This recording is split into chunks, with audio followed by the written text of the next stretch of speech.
Bonsoir à tous.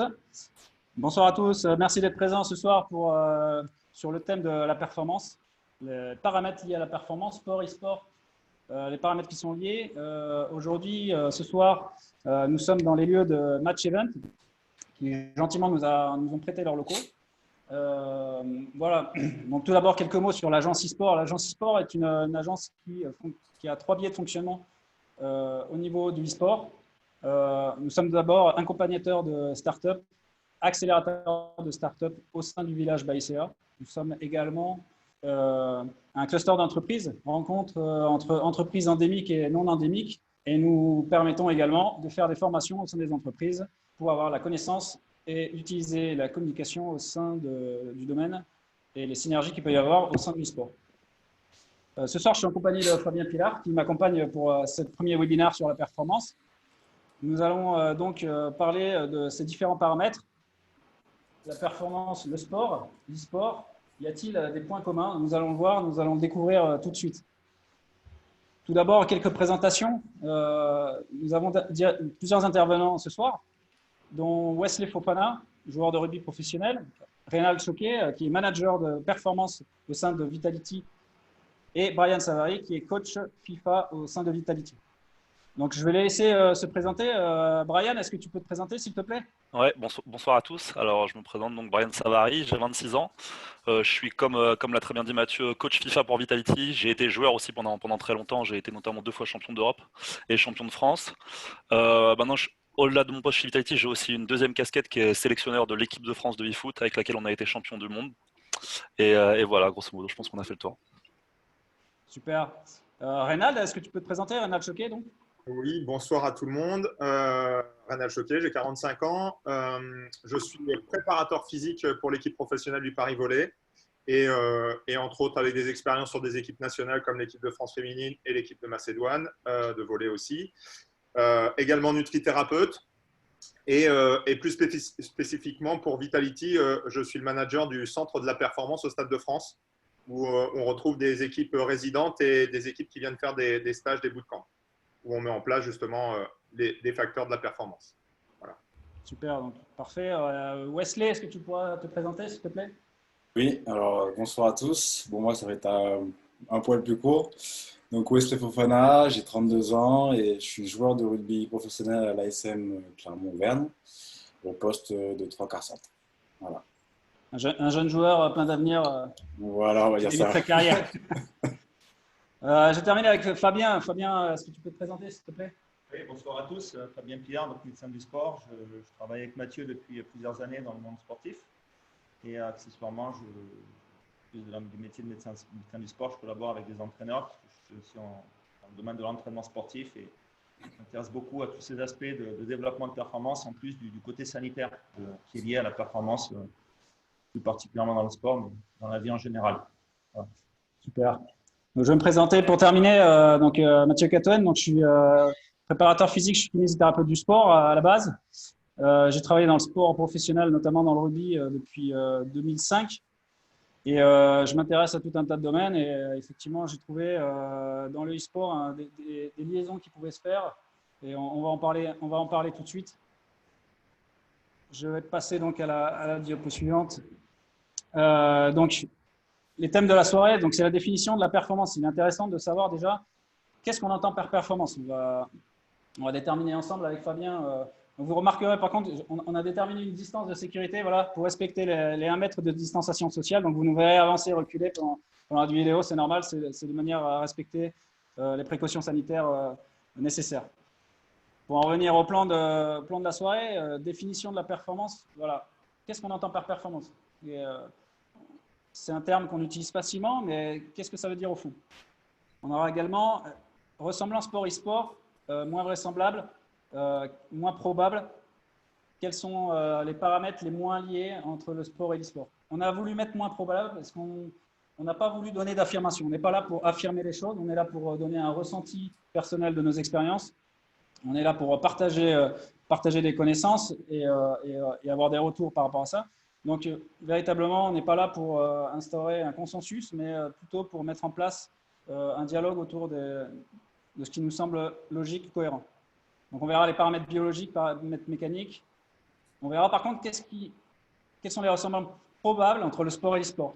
Les paramètres innés, on verra pourquoi est-ce qu'on n'a pas parlé de paramètres génétiques, les paramètres sanitaires, pas de paramètres physiques, les paramètres psychologiques et psychomoteurs, qui paraissent quand même être les premiers éléments sur lesquels on trouve un lien très important. Des facteurs qu'on a séparés qui sont le sommeil et l'alimentation. Facteurs primordiaux qui sont valables vraiment pour les deux, ça c'est évident. Et enfin, les paramètres humains. Et après, on verra dans une autre partie l'accompagnement vers la performance. Qu'est-ce qu'on peut faire pour améliorer les choses par rapport à ce qui se passe aujourd'hui. Et enfin, on établira un bilan. Alors tout d'abord, définition de la performance. La définition de la performance, nous, on a établi qu'il y avait une notion de projet. C'est quelque chose qui se construit. D'accord? On n'est pas performant en se disant aujourd'hui je vais être performant. Non, on établit une logique de travail. Et j'ai envie de dire, j'avais pensé à ça pendant la journée, et en fait, il y a un terme qui justifie bien la notion de performance, c'est quand même la notion de sacrifice.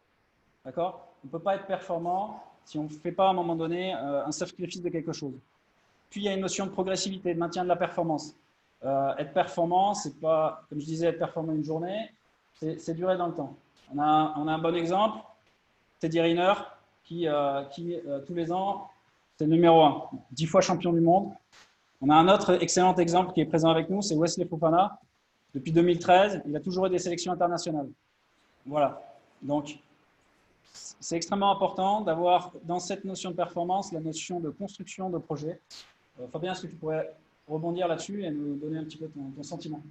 Le sentiment, il est partagé, c'est qu'on est performant peut-être un jour, mais ce qui fait la carrière et ce qu'on retiendra, c'est surtout la capacité à maintenir un bon niveau de performance, effectivement, dans le temps. Donc, c'est aussi pour nous le gage indirectement d'une capacité à absorber les charges, à absorber les contraintes, parce que la performance, c'est aussi se mettre face à des contraintes. Et être capable de maintenir un bon niveau de performance, c'est aussi un moyen de se rassurer sur le fait qu'on est peut-être adapté au milieu, à l'environnement qui, il faut le dire, est quand même un niveau stressant. Être performant, comme je disais, c'est des contraintes, c'est des sacrifices. Et il faut être prêt à les encaisser. Exactement. On va avoir un partage d'expérience avec Wesley là, qui va pouvoir nous parler un petit peu de sa notion de performance et de son ressenti en tant que sportif de haut niveau. Wesley, si tu pouvais réagir par rapport à ça. Et oui, nous c'est intéressant parce que souvent les sportifs, même si là je parle pour moi, on a une notion de performance qui correspond à une réussite, à un objectif qui a été atteint, mais un objectif individuel ou collectif, et qui est dû à une préparation, comme tu l'as dit, très importante en amont, mais on ne la voit pas sans la réussite, en fait, la performance. Voilà. Donc ça, c'est important de préciser dans le monde sportif, ça se voit comme ça, quoi. Ah, exactement. Et Brian, par rapport à ça, est-ce que tu pourrais nous mettre un lien avec le e-sport vis-à-vis de ça, moi, je vais revenir un peu sur performance? Je vais revenir un peu sur ce que Fabien il a dit. Voilà, il parlait de longévité, voilà, c'est pas être performant sur un jour, il faut être performant pendant longtemps. Et voilà, c'est vrai que nous, dans l'e-sport, on a tendance, pour l'instant, à croire, alors est-ce que ça va être vrai dans les futures années, je ne sais pas, mais à croire qu'une carrière, ça se finit assez jeune. Voilà, c'est peut-être dû au fait que pour le moment, il n'y a pas beaucoup de préparation derrière. C'est vrai que le milieu n'est pas encore totalement développé à ce niveau-là. Mais voilà, c'est vrai que la notion de performance sur le long terme, pour moi, elle est très importante. Et voilà, j'espère que dans l'avenir, dans l'e-sport, on verra des joueurs pro jusqu'à 35, 40 ans, parce que voilà, je me dis que pour l'instant, en vrai, il n'y a pas de raison que ça arrive pas un jour, quoi. Ouais, mais pour l'instant, ils sont plutôt jeunes, quoi. C'est ça, oui. Ils ont du mal à perdurer un peu, à garder le niveau sur les années, quoi. C'est ça, en général, après 28 ans, ça devient compliqué en général. D'accord, très bien.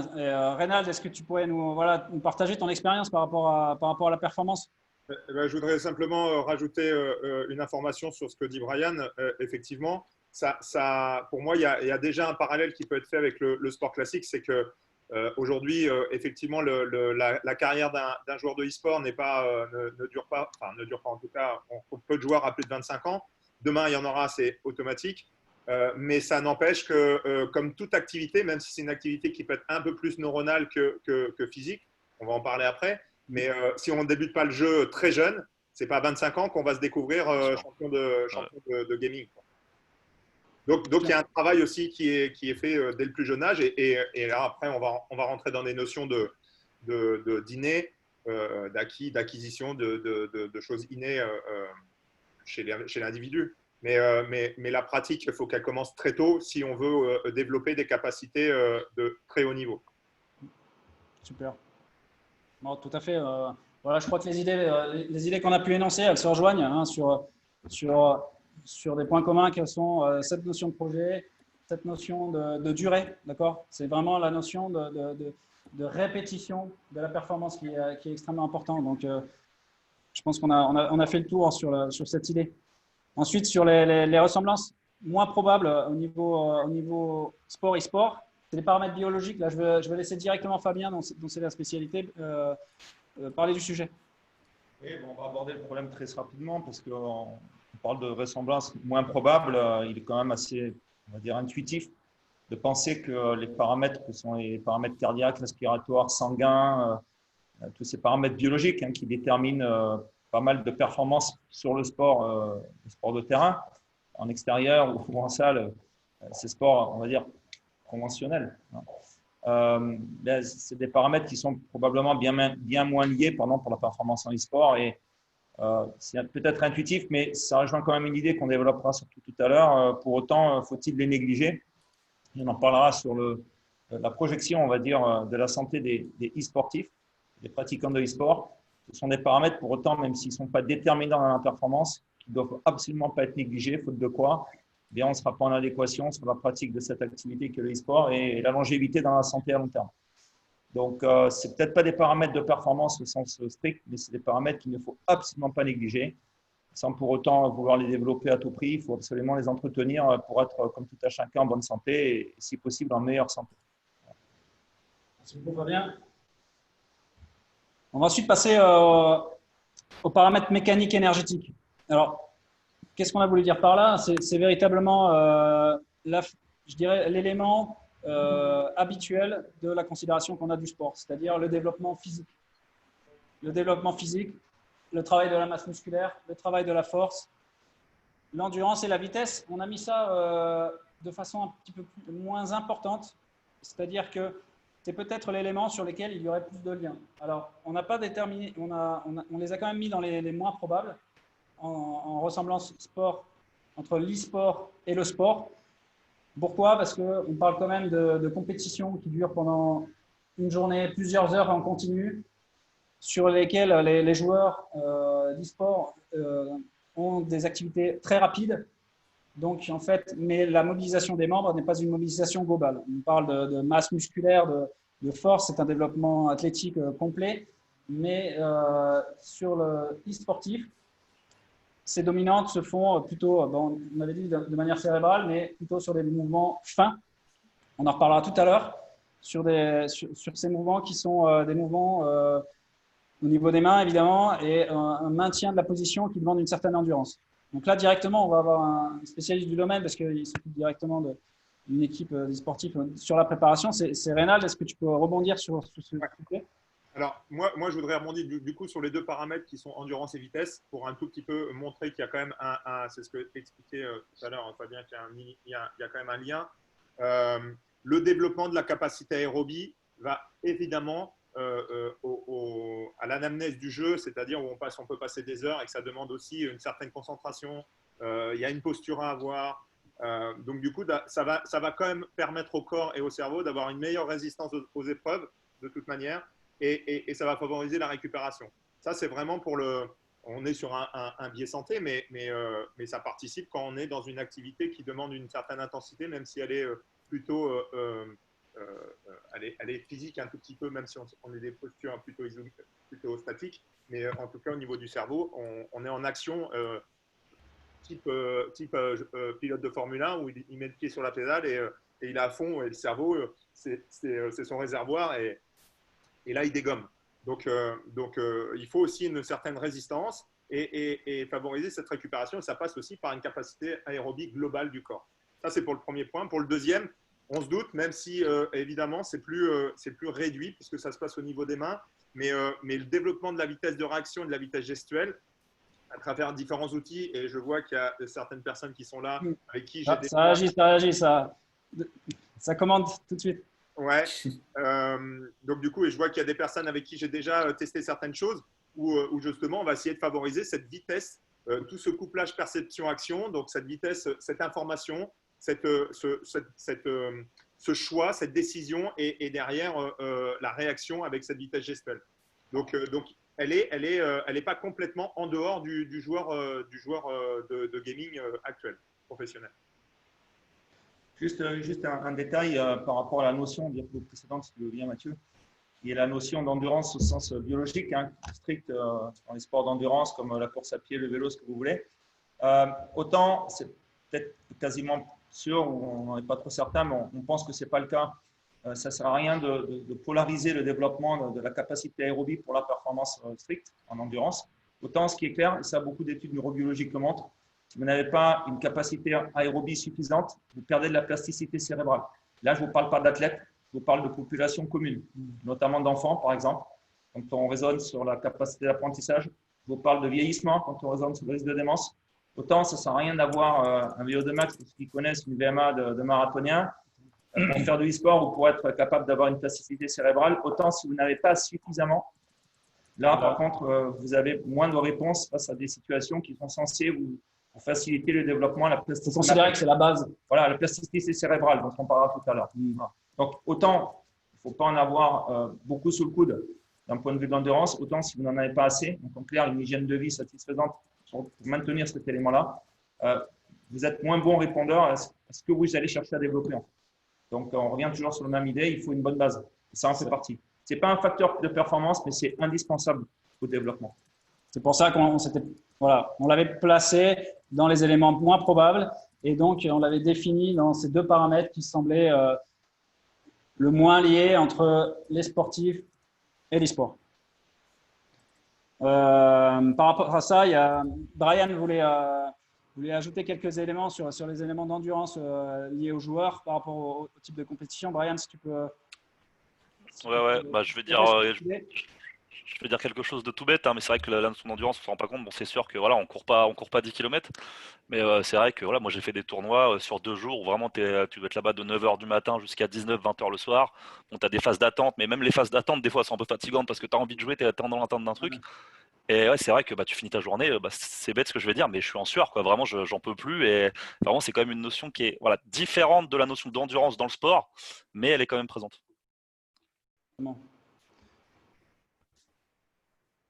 Ensuite, dans les ressemblances entre le sport et l'e-sport, on a les paramètres innés. Alors, on a fait exprès de ne pas mettre paramètres génétiques. Fabien va nous en parler de suite. Il y a les termes de don, facilité. On aime bien utiliser ce terme.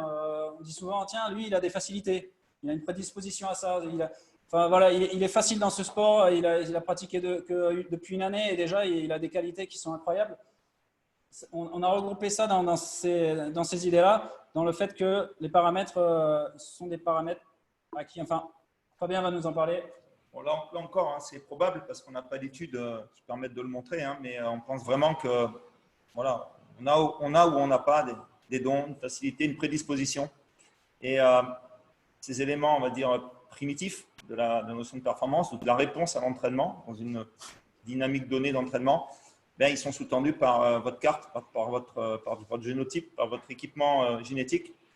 Et ça, c'est bien connu dans pas mal de performances, on va dire, sportives conventionnelles. Pour l'e-sport, bien entendu, on n'en sait rien, mais on en a vraiment la conviction. Quand on voit, on en parlait avec des experts, Reynald, Varian, ils pourraient en parler. Ils ont tous eu des expériences de voir des gens où voilà, ils apprennent beaucoup plus vite que les autres. Et c'est une notion que nous, on a voulu mettre en avant. Parce que c'est, là encore, pour ne pas parler de génétique, parce qu'on ne voudrait pas dériver sur l'utilisation d'un dépistage ou d'une, on va dire, cartographie génétique des individus pour les encadrer. Parce que moi, c'est en tout cas, moi, contre ma conviction, on va dire, dans le domaine, que ce soit en sport, en santé ou ailleurs. Mais par contre, on pense que être capable de détecter les talents primitifs ou primaires dans une habilité gestuelle ou dans une performance donnée, qu'elle puisse être la musique, l'art, la peinture ou le e-sport ou le sport ou l'apprentissage, la littérature, etc. Je pense que ça permet aussi de mieux orienter la programmation et donc de mieux mettre l'individu en adéquation avec, encore une fois, ces notions de mise en situation de stress. Mais comme on dit, hein, quelque part le stress qu'on progresse, il ne faut pas oublier une chose, c'est que c'est quand on récupère qu'on progresse. Donc il faut stresser pour pouvoir induire de la récupération et c'est la récupération qui fait qu'on récupère. Voilà, mais si vous n'avez pas la prédisposition, vous êtes automatiquement moins sensibles probablement à une même dose de travail. Donc, on a voulu vraiment insister sur le fait que ce qui fait la beauté de tout sport, et le sport en fait partie, c'est aussi la découverte, et c'est se découvrir. C'est se découvrir. C'est faire de l'expérience dans notre vie, une expérience en fait permanente, et pourquoi pas en e-sport, quoi. Mais et peut-être en différents jeux, on en parlait aussi, vous en parlerez, moi je laisse les experts en parler, mais on a voulu insister sur cet état-là, qui est qu'il y a une prédisposition, c'est incontestable. Enfin, on pense que c'est vrai, et les gens de terrain nous disent que c'est incontestable de par leur observation. Et Mathieu? Très bien, je sais que Wesley voulait réagir par rapport à ça. Il avait J'ai une petite question moi, à vouloir aborder. Pour Reynald et Brian, donc par rapport à ces paramètres innés, parce que moi aussi je suis d'accord avec ça sur la facilité et la prédisposition, notamment dans le sport, c'est ce que je connais de certains mecs. On peut voir que très jeune, il peut y avoir des joueurs extrêmement talentueux, extrêmement au-dessus des autres, et jusqu'aux premières sélections. Mais après, j'ai l'impression que dans le sport, mine de rien, le travail, il est essentiel et il peut largement dépasser cet inné chez l'individu et prendre le dessus sur le talent. Donc, je voulais savoir si il y a beaucoup de jeunes. Moi, j'ai joué avec beaucoup de mecs plus jeunes, beaucoup plus talentueux que moi, qui ne sont pas dans le circuit pro aujourd'hui, par peut-être manque de travail et surtout beaucoup plus de travail de certains autres joueurs. Donc, je voulais savoir est-ce que le paramètre était aussi important de travail dans l'e-sport ou si le talent prend le dessus pour l'instant sur le reste. Qu'est-ce que vous voulez réagir, Reynald, peut-être? Moi, je pense qu'on est sur les mêmes. Alors, Brian, voilà, on va voir s'il est d'accord avec moi, mais je pense qu'on est sur la même dimension. C'est-à-dire qu'on peut avoir des prédispositions, effectivement, mais derrière, le travail bat le talent. Nous, c'est un slogan qu'on a dans notre vestiaire. Je parle là pour l'équipe de volley professionnelle, et c'est pareil pour le e-sport. C'est pas parce qu'on a des dispositions qu'on va jouer qu'1 heure par jour, alors qu'un joueur un tout petit peu moins, effectivement, il faut quand même qu'il ait des bases. Hein. S'il comprend absolument rien, il peut jouer 8 heures et il sera jamais un joueur professionnel. Mais un joueur qui a peut-être un peu moins de talent, mais qui va jouer beaucoup plus, qui va réfléchir, qui va préparer son travail, enfin, qui va travailler et préparer ses compétitions d'une manière peut-être très très professionnelle, va certainement avoir des résultats et peut-être meilleurs que celui qui le fait un peu en dilettante, malgré le fait qu'il ait des dispositions et qui capte bien les choses. Je pense que c'est pareil pour le monde. Ça rejoint le principe de sacrifice, je pense, dans les définitions de la performance. Cette idée que malgré tout, même avec d'énormes facilités, ça ne remplacera jamais le travail qui est associé, quoi. En nutrition, on explique souvent qu'il y a un terrain. Donc, on parle de prédisposition. Il y a un terrain. On est avec un terrain. Et évidemment, alors là, effectivement, tout à l'heure, on parlait pas parler forcément de génétique, d'épigénétique, etc. Mais on a un terrain qui vient de nos aïeux. Et donc, on a dans notre ADN aussi on le sait, hein, parce que ça a été montré, hein, plus ou moins des failles de ce qui s'est passé un peu dans les vies antérieures, voilà, et du fait qu'on existe, on est là. N'empêche que notre environnement a une place considérable dans ce qui va se passer sur notre terrain. Et beaucoup plus que la nature du terrain. Beaucoup plus. Donc, ça veut dire que voilà, je peux naître avec des dispositions, je peux avoir un terrain où tout peut pousser, mais si je mets pas de graines, bon, le terrain il va rester vierge. Hein. Ouais, c'est un peu l'idée. Hein. Exactement. Brian, tu voulais réagir par rapport à ça? Ouais, non, je vais réagir vite fait, mais c'est très bien expliqué ce qu'a dit Reynald, et je vais réagir par rapport au fait que voilà, moi je pense que je suis un peu la première génération d'e-sportifs. Voilà, on n'a pas eu de suivi, il n'y avait pas vraiment de préparation, on faisait un peu tout nous-mêmes. Et c'est vrai que je pense que ceux qui ont réussi à tirer leur épingle du jeu parmi tout cela, c'est simple, c'était des gens comme moi qui adoraient le jeu vidéo, qui jouaient depuis sûrement tout petit, voilà, qui ont acquis une certaine expérience au fil des années en jouant depuis de nombreuses années. Mais au final, ceux qui sont arrivés à ce statut de pro, c'est tout simplement ceux qui en ont eu le plus envie et qui ont le plus mis en pratique, qui ont plus mis les moyens, je pense, pour arriver à ce niveau-là. Donc voilà, même s'il n'y a pas encore eu vraiment, je parle pour ma génération, il n'y avait pas de préparation, tout ça, mais je pense qu'au final, c'est quand même ceux qui en avaient le plus envie, qui sont le plus donné les moyens, qui sont arrivés à gravir les échelons, quoi. Ouais, il y avait une notion de persévérance C'est ça. Dans le projet, quoi. Okay. Ensuite, on va parler des paramètres sanitaires. Alors, les paramètres sanitaires, qu'est-ce que c'est? C'est le renforcement musculaire, la préhab. La préhab, on appelle ça en fait tous les petits exercices que font les sportifs avant de faire leur séance de musculation ou leur séance collective. C'est des petits exercices spécifiques que chaque joueur fait de manière individuelle, de manière personnalisée. Il y a tout le travail d'échauffement, il y a les routines qui sont clairement les habitudes que les joueurs peuvent avoir avant une préparation. Le travail de mobilité. Alors, ça paraît moins évident chez les sportifs, mais en fait, c'est extrêmement lié à la posture qu'il peut adopter lors d'une compétition ou lors d'un entraînement. La position assise prolongée, elle est fortement délétère. Il y a plus qu'un certain nombre d'études qui le montrent. Et donc, l'idée, c'est de contrer cet effet délétère lié aux postures, lié également aux entraînements ou à une spécificité de travail, de manière à contrer ça et à permettre la meilleure hygiène de vie possible. Fabien va réagir par rapport à ça et nous donner quelques éléments supplémentaires. Non, rien de plus. C'est indépendamment de la mise en activation, on appelle ça de l'activation pour le côté performance. Indépendamment de cette activation, c'est important parce qu'on sait que c'est des méthodes, des mécanismes de prévention de la survenue des blessures. Une bonne activation, c'est intéressant pour la performance, mais c'est aussi intéressant pour la bonne mise en adéquation pour la prévention de la blessure. Donc, rien de plus à dire qu'il faut être préparé pour tenir, on va dire, une position, une posture qui n'est pas physiologique, qui n'est pas naturelle quand même, de rester assis devant un écran.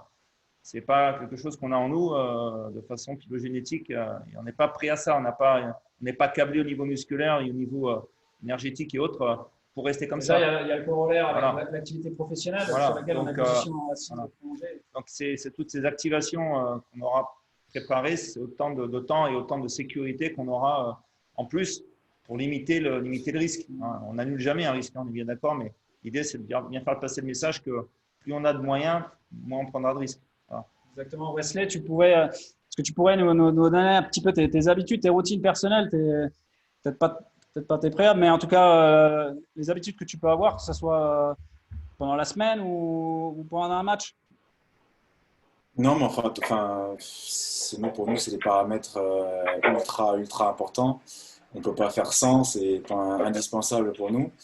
Le renforcement musculaire, si je prends point par point, c'est ce qui, entre guillemets, nous crée une armure pour ce qui est du rugby. On sait que c'est un sport extrêmement violent. Et ensuite, la préhab, pour qu'on soit bien d'accord avec Reynald, voilà, c'est ce qui va prévenir un peu toutes nos blessures, prévenir toutes les blessures. L'échauffement, pour nous, ne serait-ce qu'un entraînement sans échauffement, c'est risque de blessure.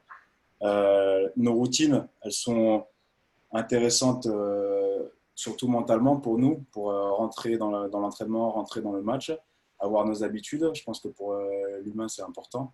Et nous, on le fait beaucoup. Et après, la mobilité, plus tu vas être mobile, plus tu vas être un danger sur le terrain, à pouvoir bouger, te sortir des situations délicates. Donc non, oui, on a tous des routines différentes, vachement individualisées, qui sont propres à nous-mêmes. Et qui sont acquises jeunes, en fait. Qui sont acquises super jeunes. Qui sont acquises en formation, non? Non, franchement, c'est vachement individuel. Ça devient vachement individuel quand tu commences à te connaître, tu commences à avoir tes propres besoins, tes propres envies, et ton corps, il se déverrouille et il se prépare à aller à l'entraînement ou dans un match comme ça, quoi. Donc, c'est ça qui est intéressant. Voilà. Après, par rapport à ça, moi aussi, je me pose cette question-là par rapport à l'e-sport. Est-ce qu'aujourd'hui, à l'heure actuelle, c'est aussi important et sur le long terme, voilà, à faire sur si on prend ces 5 paramètres? Reynald, tu vas pouvoir répondre à cette question peut-être par rapport au fait, est-ce que ces routines, ce travail de préhab, on va dire, est-ce qu'il est mis en place et l'intérêt qu'on y trouve au sein des équipes d'e-sport? Alors, nous, on était en train de travailler dessus parce que la mise en place du centre était tout récent, très très frais. Donc, le coronavirus est arrivé, donc ça a cassé évidemment la dynamique et on n'avait pas eu le temps vraiment d'avoir du retour sur ça. Et on commence à évoquer de mettre tout ça en place, évidemment. Ça a un intérêt effectivement primordial. On ne se prépare pas, même si c'est davantage, voilà, on est assis et que c'est davantage devant un écran, mais on se prépare.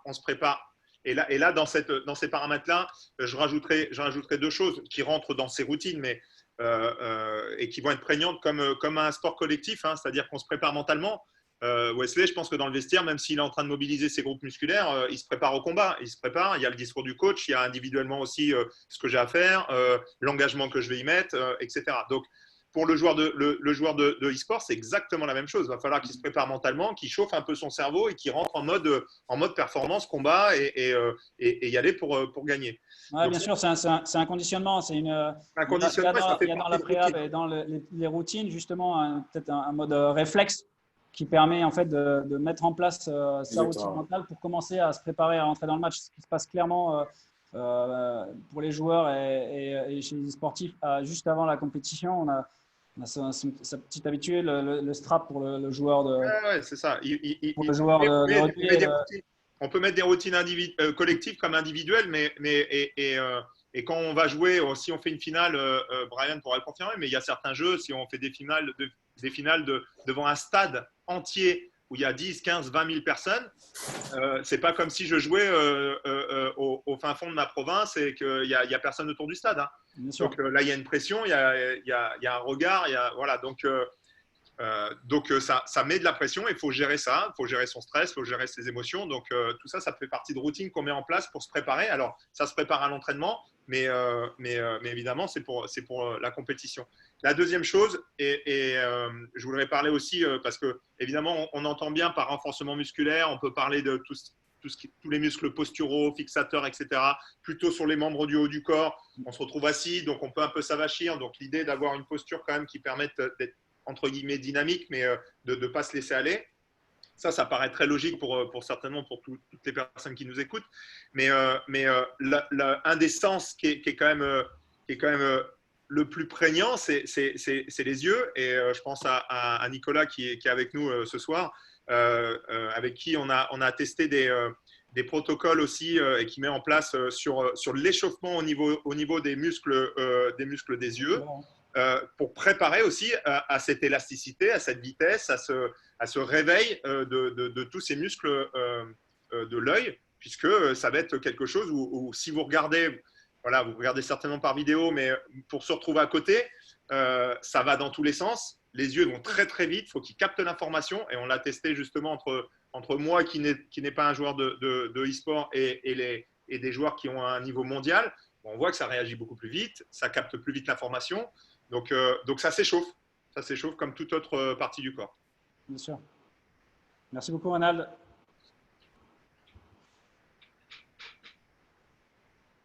On va directement parler des paramètres psychologiques, psychomoteurs. Donc, voilà, c'est une transition toute faite.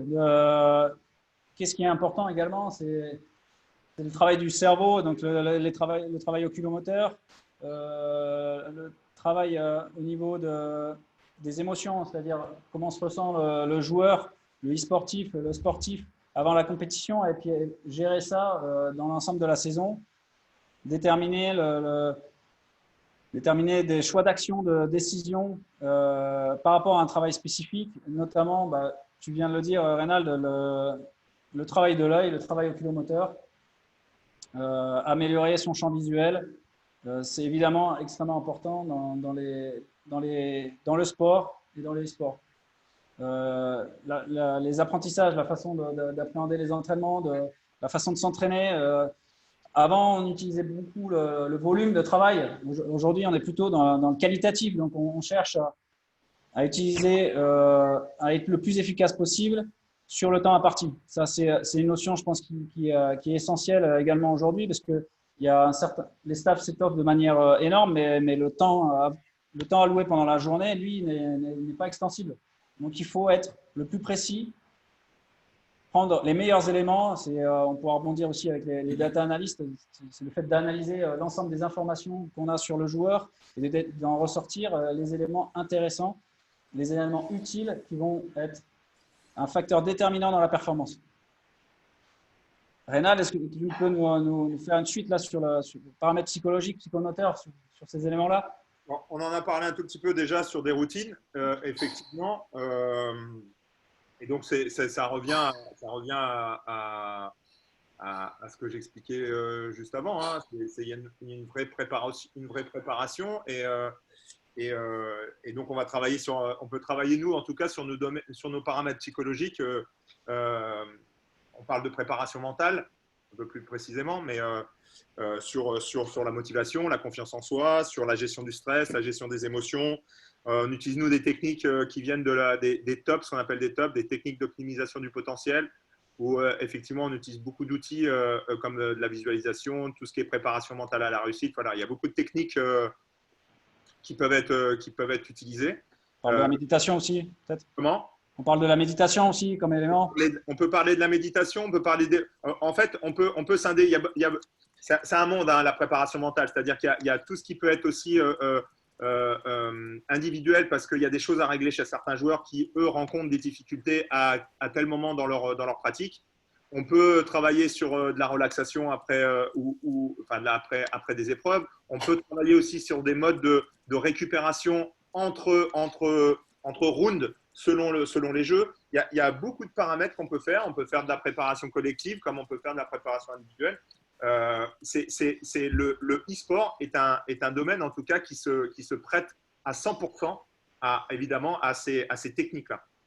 Et c'est pour moi, c'est un des gaps qui va être les plus prégnants sur l'avenir des gamers demain, hein, c'est-à-dire des personnes qui sont encore plus stables émotionnellement, Brian pourra le confirmer, hein, mais la différence et c'est un peu comme dans le sport de haut niveau, et Wesley aussi pour en parler, mais entre un joueur qui est numéro 1 mondial et un joueur qui est numéro 10, il se passe un truc. Hein, il y a encore un gap entre être numéro 10 et numéro 10. Voilà. C'est le travail du détail qui fait la différence. Et il y a des joueurs qui ont cette capacité à avoir… moi, j'ai déjà rencontré un volleyeur de très haut niveau qui avait cette capacité à gérer son stress. Certainement à l'intérieur, ça bouillait, je ne sais pas, mais en tout cas, à l'extérieur, il n'y avait pas une émotion. Il arrivait à sortir le geste qu'il fallait alors qu'on était dans une situation la plus compliquée. C'est-à-dire, voilà, balle de match contre nous pour un titre de champion de France et il prend un risque et il le réussit.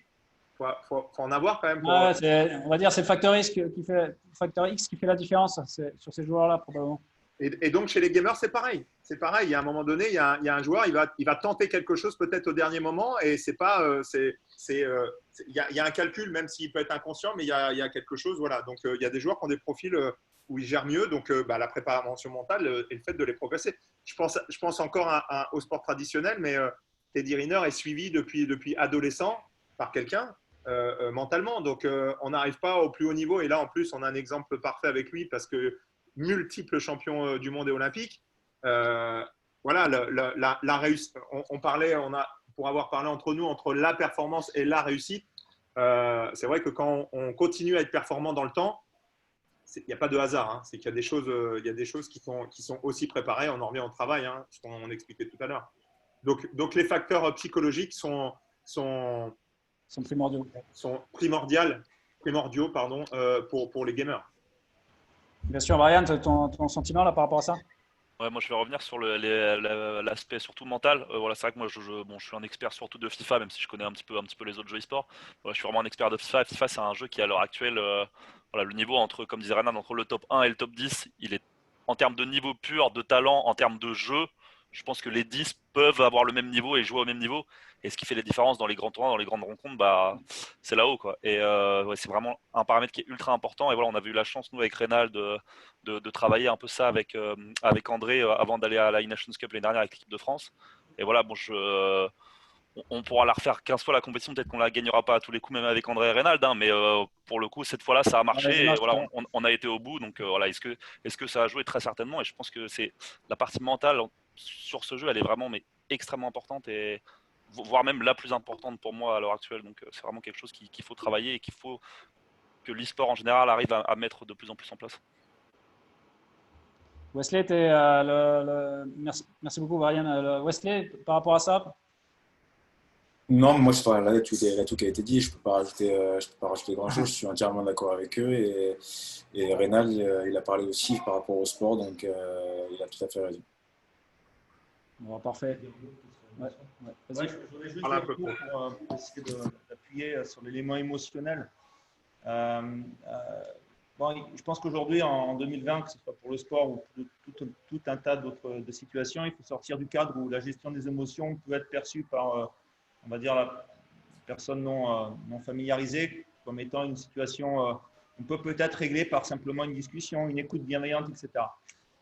C'est une partie de la prise en charge, mais ce que je veux dire par là, c'est que ce soit dans le domaine du sport ou ailleurs, il y a aujourd'hui des méthodes, des techniques qui sont des techniques mesurables, des techniques modélisables.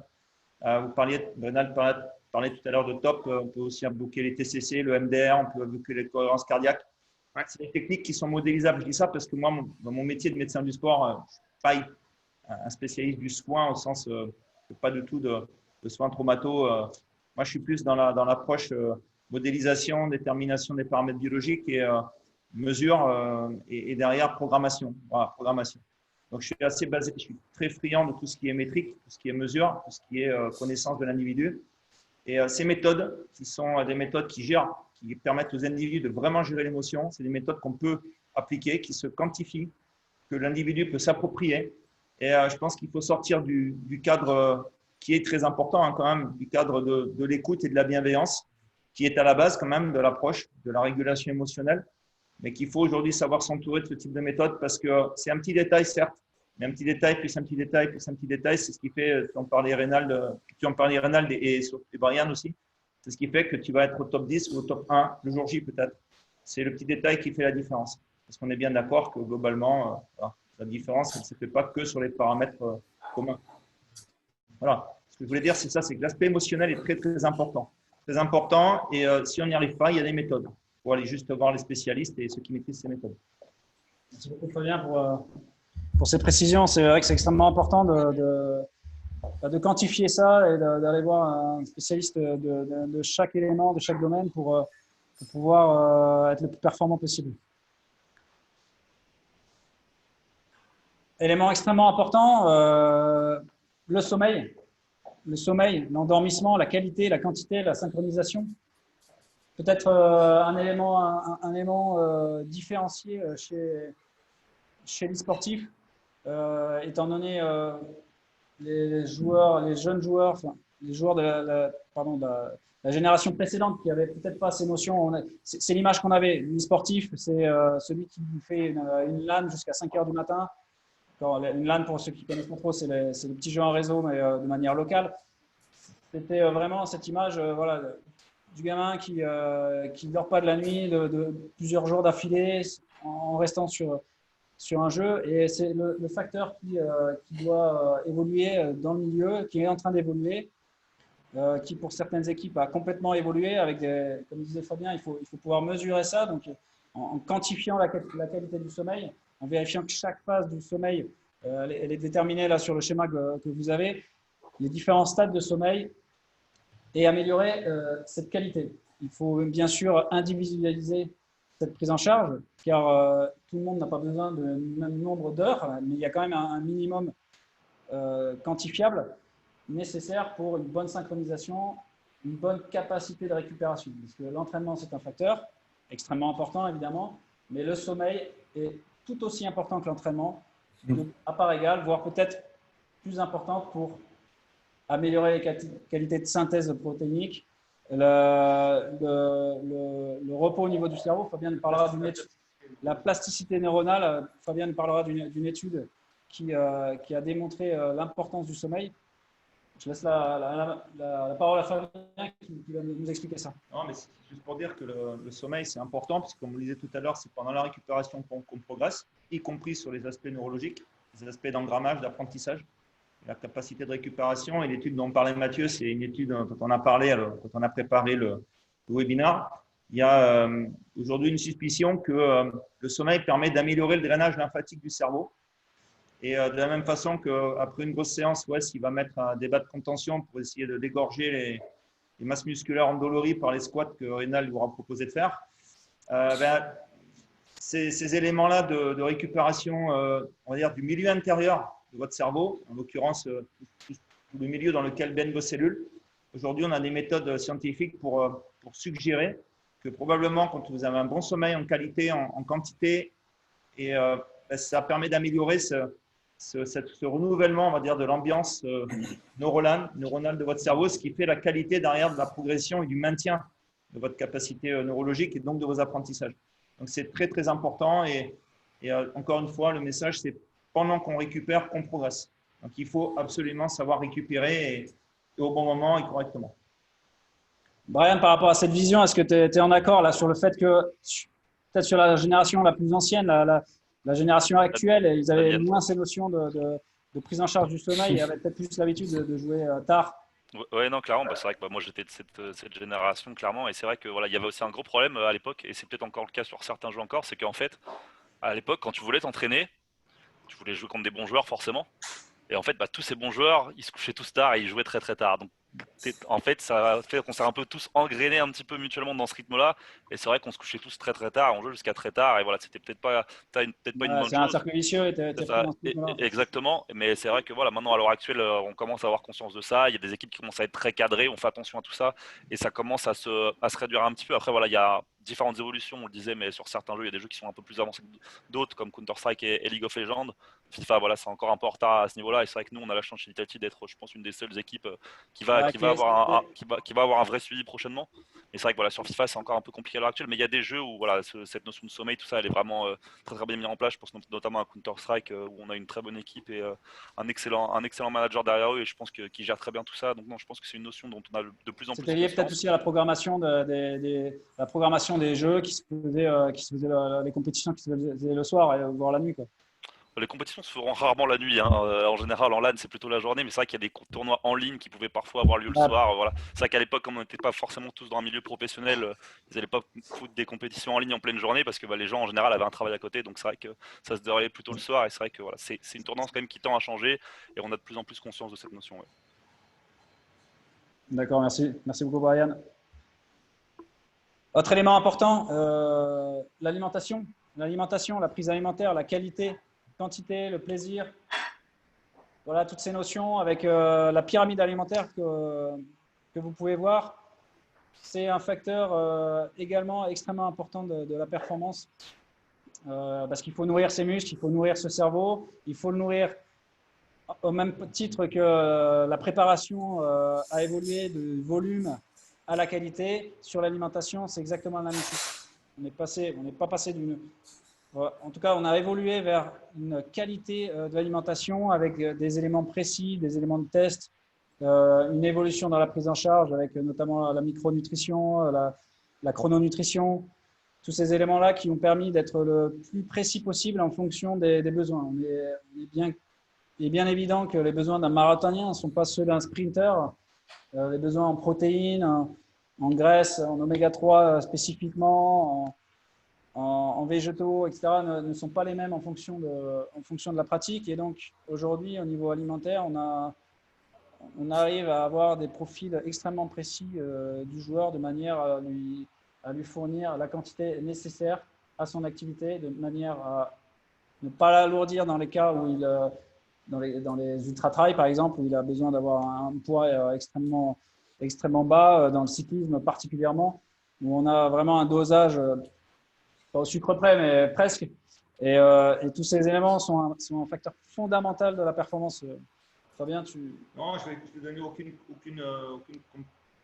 information complémentaire. Je vais laisser la parole à Rénal, puisqu'on a eu des discussions là-dessus et même. Rénal, tu peux rebondir sur la… Voilà, parce que je vais rebondir sur ta formation initiale. Donc.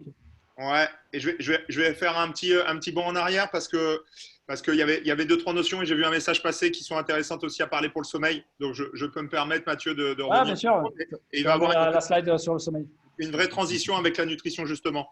Donc, dans le désordre, mais tu parlais des volumes de sommeil pour la population mondiale. On est sur une courbe de Gauss, c'est-à-dire qu'effectivement, on peut avoir quelques personnes qui ont besoin de 3 heures et certains qui ont besoin de 12-13 heures. Mais globalement, on est tous sur une fourchette de 7-9 heures. Et ça, c'est à peu près l'être humain qui est dans cette fourchette-là.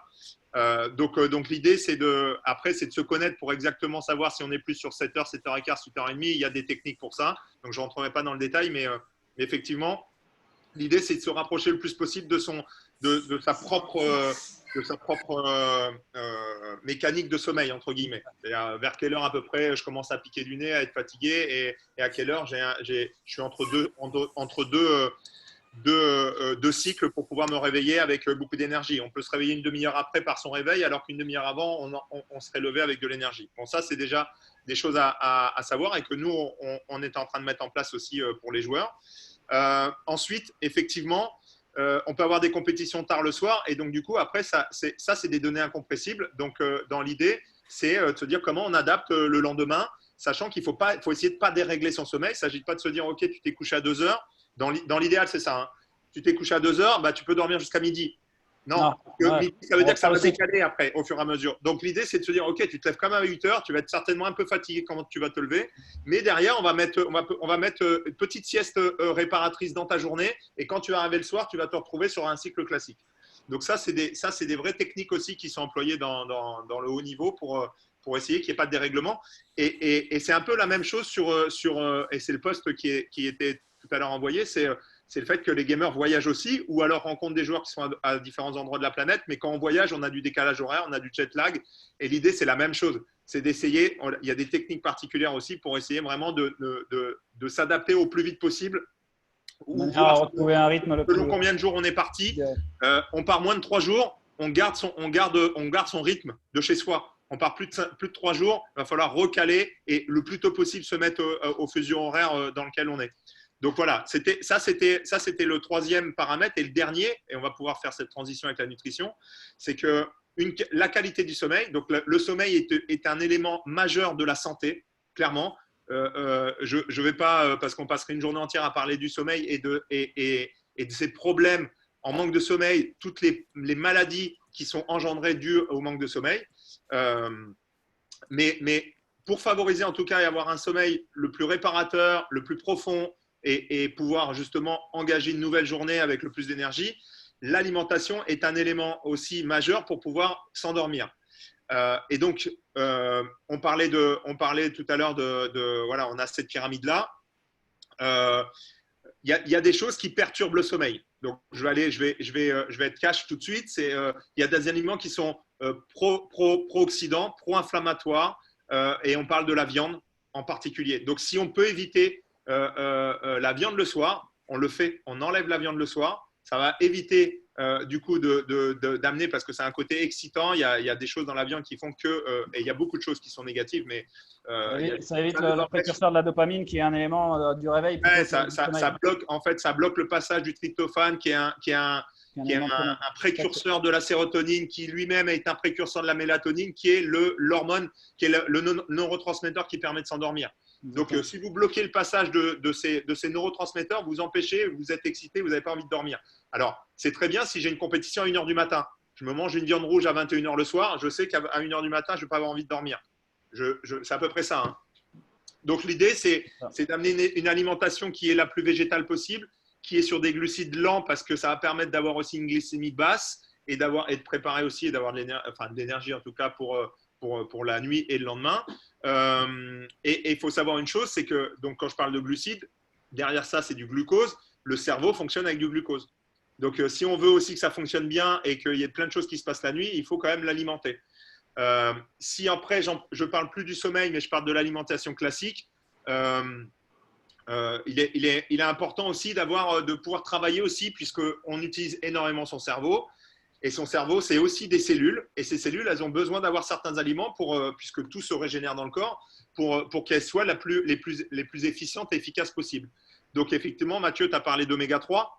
On a aujourd'hui dans notre alimentation, et on le voit énormément chez les gamers, un vrai déséquilibre entre les oméga 6 qui sont plutôt perturbateurs au niveau de son corps, qui ralentissent le fonctionnement de son corps, qui font grossir, pour être simpliste, alors que les oméga 3 ont plutôt des effets inverses.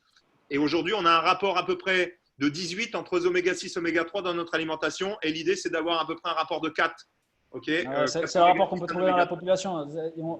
Il y a aussi des études qui montrent que 80% de la population est en déficit de magnésium, par exemple. On est carencé sur un certain nombre d'éléments. Et en fait, finalement, c'est beaucoup plus large que le débat sport et l'e-sport. C'est un débat de santé publique, de société, avec les problèmes de l'alimentation rapide, voilà, pour ne pas nommer, et ces éléments qualitatifs qui sont des éléments indispensables dans les éléments de performance. L'information qui passe au niveau de ces réseaux synaptiques et de ces neurones, donc du coup, c'est comme si c'était une toile d'araignée.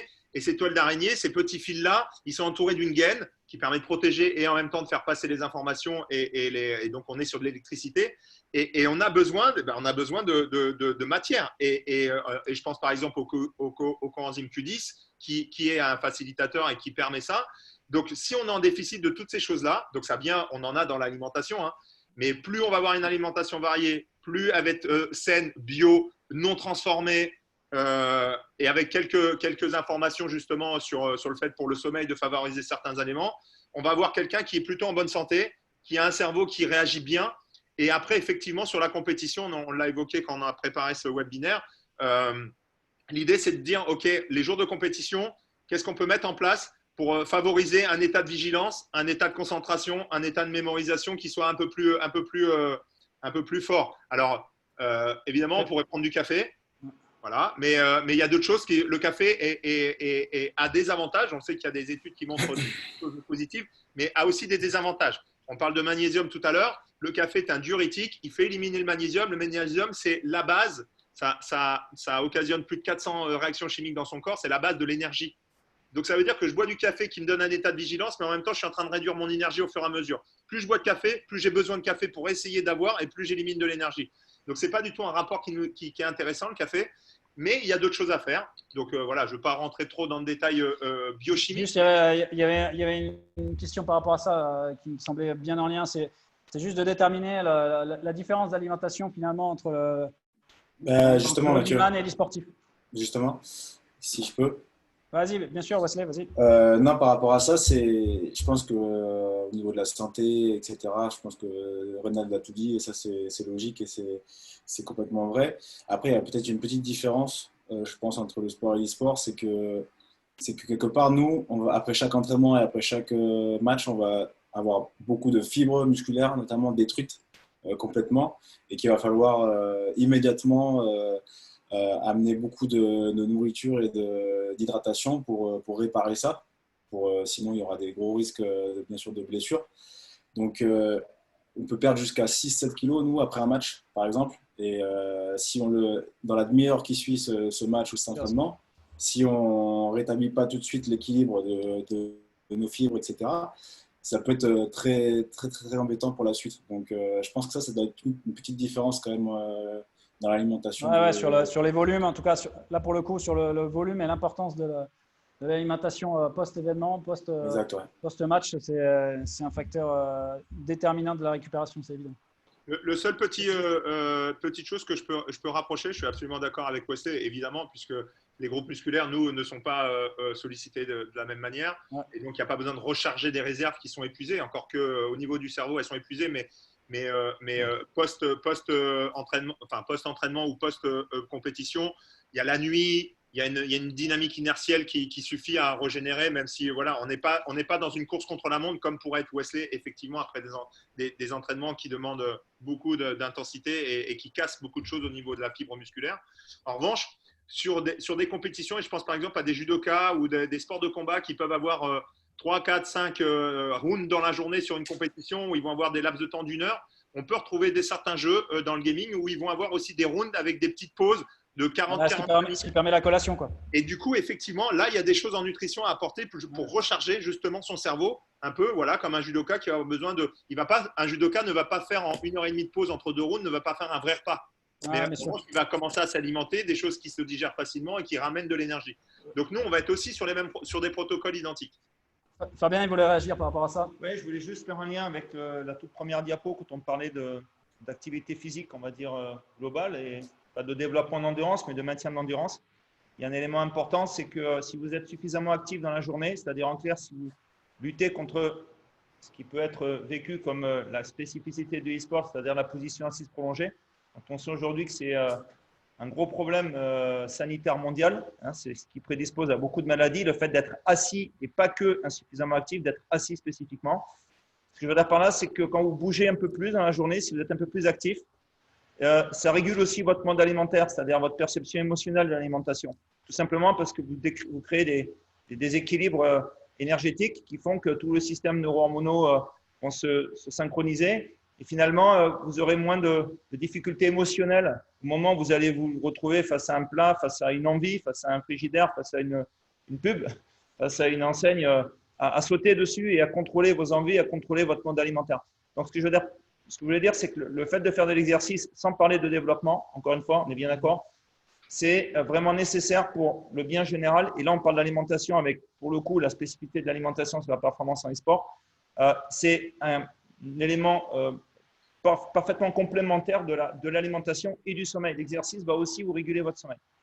Voilà, c'est ce que je voulais inciter pour sensibiliser les gens à se lever aussi de leur chaise, de leur fauteuil, parce que quand ils jouent au e-sport, ils ont peut-être aussi derrière des métiers un peu sédentaires aussi, s'ils sont programmeurs ou administratifs, hein, c'est le problème dans certains métiers. Mais il faut que ça rentre un petit peu dans l'hygiène générale. Et si on veut être performant au boulot et dans l'e-sport en l'occurrence, il faut savoir qu'on augmente son temps de sédentarité, qu'indépendamment des facteurs de risque de maladie, donc on connaît bien aujourd'hui, c'est aussi des facteurs de contre-performance si vous ne bougez pas assez, et notamment pour le boulot et pour le e-sport, parce que c'est des cofacteurs qui sont vraiment indispensables. Voilà. C'est pas bien. Donc, ça faisait bien partie des éléments fondamentaux et des éléments liés qui sont l'activité sanitaire, c'est-à-dire l'activité physique régulière. On va avancer un petit peu parce que finalement, on est déjà à 1 heure. Tant mieux parce que ça veut dire que le sujet est extrêmement intéressant. Les paramètres humains. Alors, Brian va directement pouvoir nous parler de la diapo diffusée ici. Voilà, dans les paramètres humains, c'est là, j'ai mis particulièrement la relation entre l'entraîneur et ses joueurs, mais évidemment, c'est toutes les relations sociales, ses amis, sa famille principalement, tout ce qui est l'entourage du joueur, qui a un facteur extrêmement important dans sa performance et qu'il faut inclure à l'intérieur de sa performance. Si évidemment il y a une problématique avec ses amis et sa famille, ça va engendrer forcément un facteur de stress, donc avoir une influence sur le sommeil, avoir ses capacités alimentaires, et donc directement avoir une influence où on est moins focalisé durant son travail, notamment pour les sportifs durant ses entraînements et chez le sportif durant ses entraînements. Ça va avoir une influence, un facteur majeur dans la performance. Brian, est-ce que tu pourrais répondre par rapport à ça, par rapport à cette image? Moi, je vais prendre un exemple tout simple, hein. Je vais comparer ça un peu au tennis. Voilà, au tennis, un joueur qui est en confiance, qui est bien dans sa tête, qui est bien dans ses pompes, qui sont tombés avec son coach, où tout se passe bien, bah, tous ses coups, voilà, il va prendre la ligne à chaque fois, il va trouver la ligne à chaque fois. Alors qu'à l'inverse, un joueur qui est pas très bien mentalement, qui est pas bien dans sa tête, bah, il va tout mettre dans le filet et voilà, il va faire que des fautes.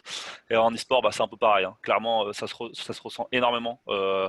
C'est drôle que ça soit cette photo parce que notamment avec Lucas qui était là, Lucas il a eu des moments un petit peu difficiles où c'était un peu dur, et à cette compète là il était vraiment super bien dans sa tête, bien dans ses pompes, incroyable, et il a sorti un tournoi vraiment monstrueux, et puis voilà, il nous a emmené au bout. Et non, c'est vrai que c'est le paramètre qui pour moi c'est voilà, quelqu'un qui s'y connaît ni en e-sport ni en sport. Pour moi, c'est le paramètre le plus simple à mettre en relation, parce que c'est vraiment, pour moi, pour le coup, c'est vraiment un paramètre où il n'y a même pas de distinction. C'est vraiment la même chose pour les deux, et il y a vraiment, pour moi, c'est le paramètre le plus évident à mettre en relation, clairement. Bien sûr, il y a un lien direct avec ce qu'on appelle souvent la situation idéale du joueur quand il est dans le flow. On appelle ça, c'est l'espèce de moment où en fait on est en distance avec l'événement, et on se laisse complètement porter par l'événement, et on est dans un état presque second où tout ce qui va être mis en place fonctionne. Mais non, bah, clairement, c'est exactement ça. Ouais. C'est comme je disais, hein, au tennis, le gars va tout mettre dans le filet, l'autre il va tout mettre sur la ligne. Bah, voilà, ce qui fait la différence, c'est qu'il y en a un qui est en confiance et l'autre pas. Donc là, l'autre il commence à cogiter. Et derrière, c'est fini. Bah, sur FIFA, je vais parler pour FIFA, hein, parce que c'est mon domaine. C'est exactement pareil. Un joueur qui est pas en confiance, voilà, tu vas le sentir. Il va essayer de garder beaucoup le ballon, il va faire beaucoup tourner défensivement, mais offensivement, voilà, il va pas réussir à créer, il va pas réussir à se libérer et à créer des choses. Alors qu'au contraire, bah, un joueur qui va réussir à se libérer, voilà, à faire 2-3 gestes techniques, voilà, les trucs qui font un peu la différence, et tu le ressens tout de suite. Et bah, la seule chose qui fait la diff, c'est voilà, c'est être bien dans ses pompes, bien avec son entourage, bien avec son coach, être dans un bon environnement, et voilà, c'est vraiment pour moi c'est la base dans la notion de performance. La confiance, pour moi, c'est vraiment la base de tout, quoi. Bien sûr.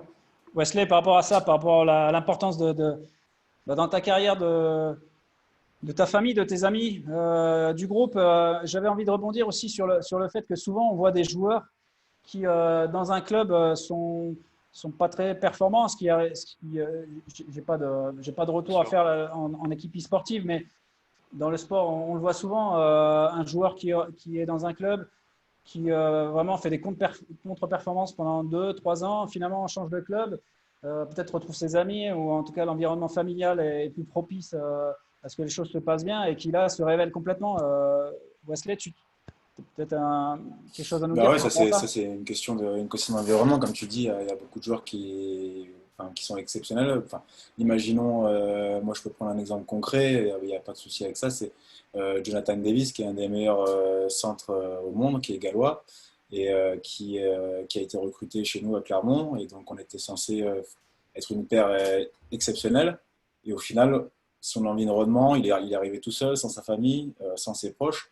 Et son environnement a sûrement fait on n'a pas donné ensemble, parce que bon, je mets aussi dedans, on est une paire, on n'a pas donné les résultats escomptés sur cette année-là. Ces 2 années-là, d'ailleurs, il était là, même si on a fait des belles performances collectives. Mais voilà, et depuis qu'il est retourné au Pays de Galles, voilà, il recommence à faire des prestations exceptionnelles. Il a fait une tournée avec les Lions britanniques exceptionnelle, où il a été meilleur joueur. Donc voilà, ça peut s'expliquer sur l'environnement, sur la manière dont le mec se sent, sa famille loin ou pas. Donc tout ça rentre en compte.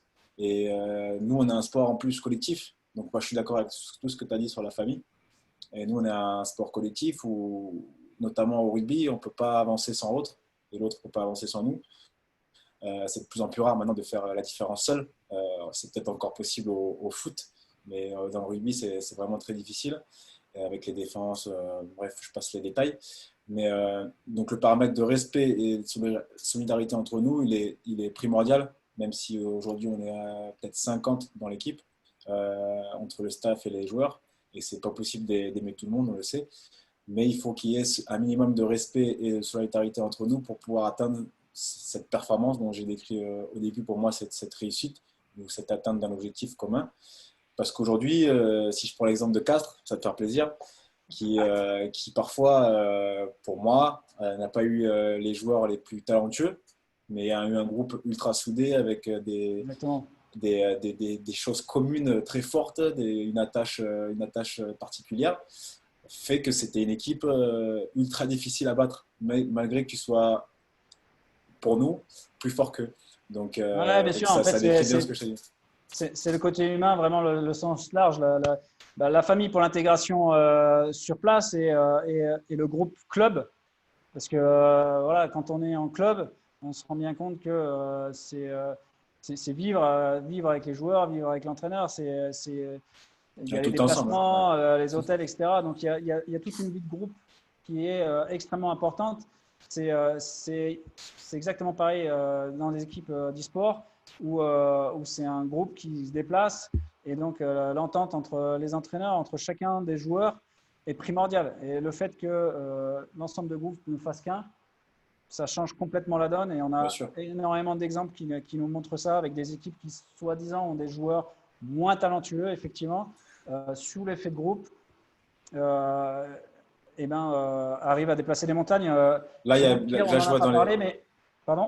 Je vois dans les commentaires, et c'est tout à fait ça, en fait.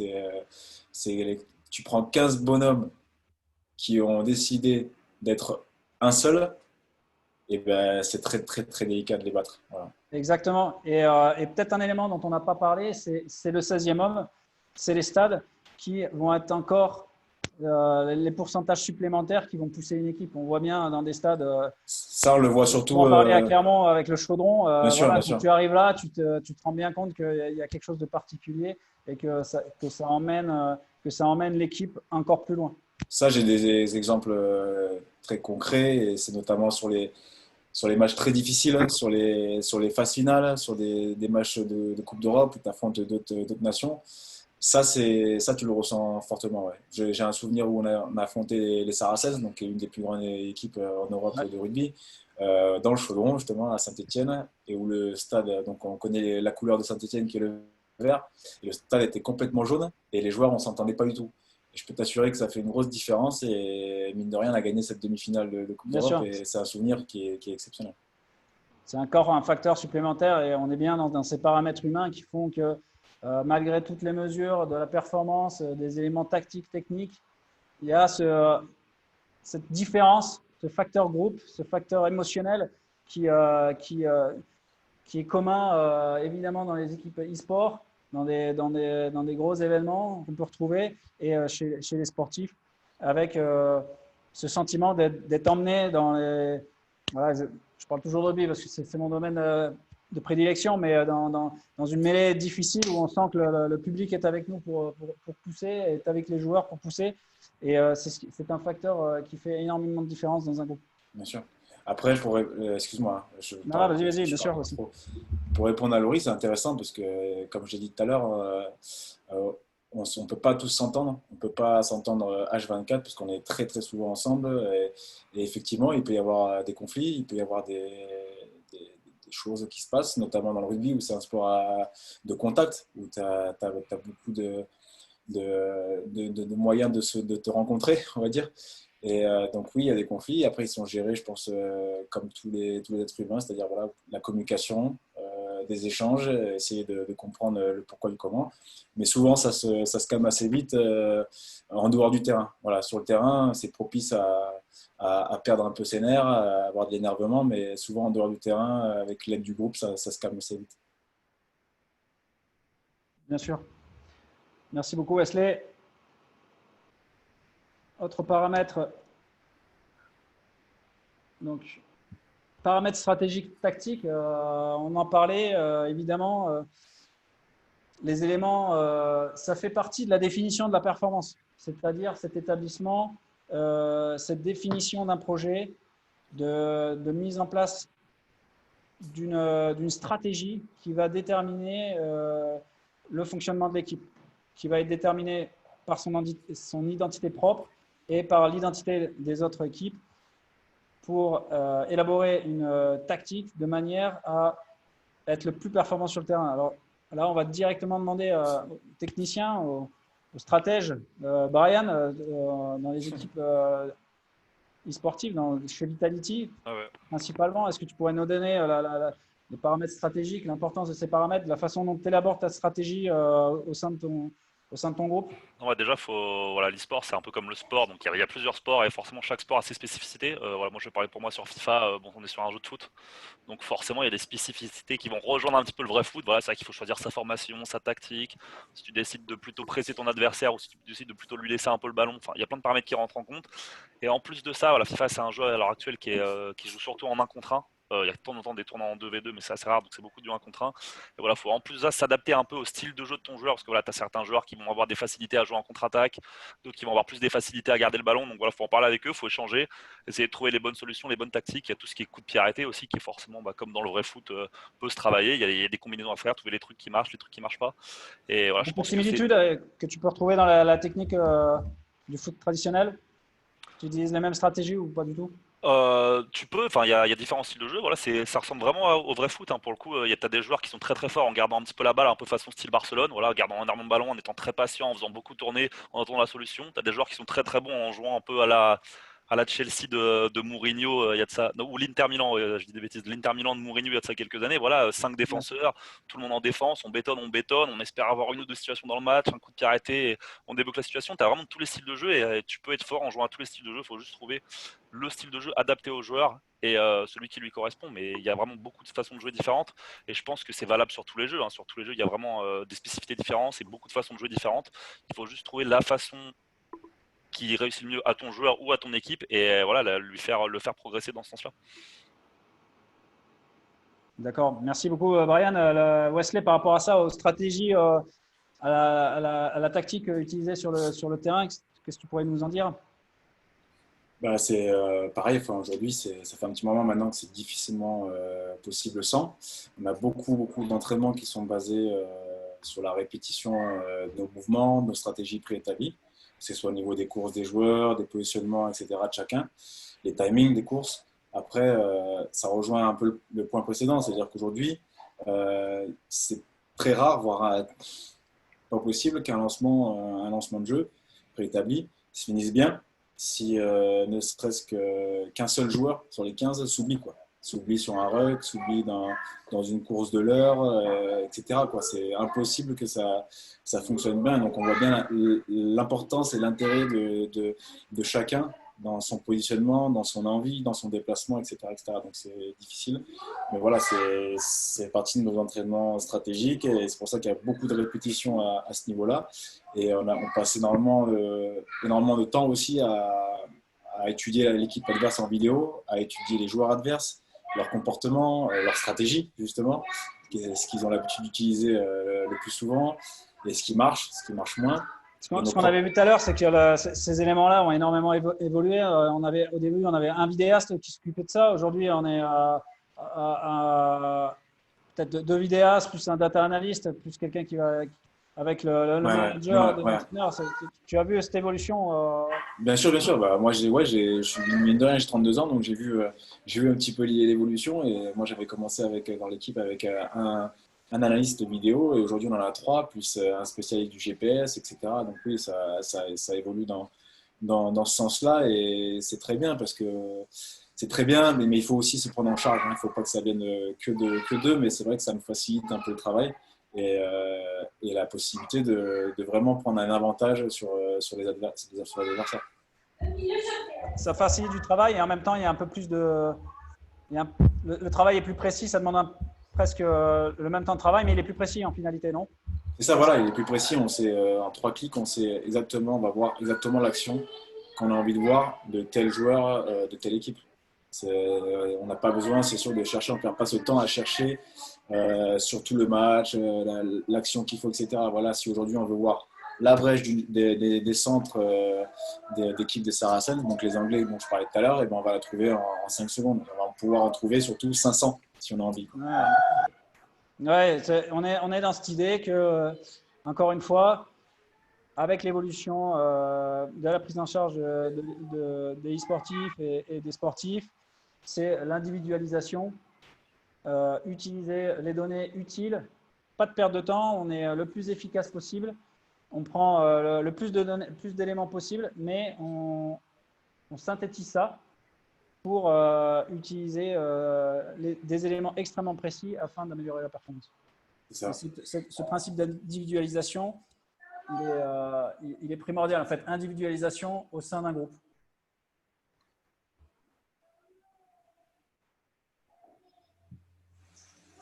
Donc voilà, c'est la suite logique, l'accompagnement. Donc c'est bien la différenciation aujourd'hui, c'est d'individualiser. Qu'est-ce qui se passe, les staff set-off. On en parlait pour la vidéo, on en parle pour la préparation physique. Avant, il y avait un préparateur physique pour l'équipe. Aujourd'hui, il y en a 2, 3, voire 4, même plus. Un spécialiste de chaque domaine, GPS, la force, le travail de vitesse spécifique, les skills, tout un ensemble de données, ce qui est regroupé avec l'aspect technologie. Encore une fois, les GPS, la prise de la variabilité de fréquence cardiaque, les examens médicaux qui sont de plus en plus précis avec les épreuves d'effort, et une évolution associée qui est l'intelligence artificielle, qui permet de prendre en charge l'ensemble de ces données de manière à en ressortir les éléments les plus prépondérants de la performance. Évidemment, aujourd'hui, on est surchargé de data. Il faut faire le tri à l'intérieur de ces data. On n'a pas possibilité de faire tous les calculs de manière humaine. Et donc, on utilise l'informatique de manière à synthétiser l'ensemble de ces données afin d'avoir des éléments qu'on va retraiter, des modèles, exactement comme dit Fabien, des modèles qui vont permettre de synthétiser nos idées et de mettre en place une stratégie au sein des e-sportifs et des sportifs. Fabien, tu avais peut-être des éléments à rajouter par rapport à ça? Non, pour dire qu'effectivement, ce qui compte pour essayer d'individualiser la performance, c'est d'avoir quand même un référentiel, donc le modèle.